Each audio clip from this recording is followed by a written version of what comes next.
এটাই সেই পাহাড়, যে পাহাড়ে পৃথিবীর প্রথম মানুষ, পৃথিবীর প্রথম মানব এবং মানবী একত্রিত হয়েছিলেন। বিভিন্ন বর্ণনায় যেটি পাওয়া যায় যে বাবা আদম বা হজরত আদম আলাইসাল্লাম এবং মা হাওয়া হজরত হাওয়া আলাইসাল্লাম, তারা দূর দূরান্ত থেকে এখানে, একজন শ্রীলঙ্কা বা সিংহল আর একজন জেদ্দাহ, যাদেরকে আল্লাহ তার বিশেষ কুদরতে নামিয়েছিলেন, সেই তারাই হচ্ছে এখানেই এসেছিলেন। তারা এখানে এসে কিন্তু তারা আল্লাহর রহমতে তারা এখানে মিলিত হয়েছিলেন।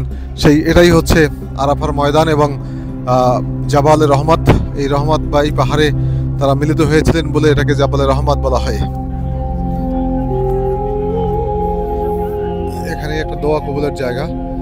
বিশ্বের সারা প্রান্ত থেকে মুসলমানরা এসে এখানে দোয়া করেন।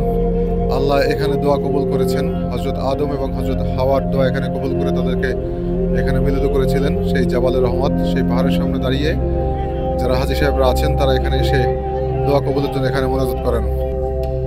এইটা সেই জাবালে রহমত। আমরা জাবালে রহমতের দিকে উঠছি।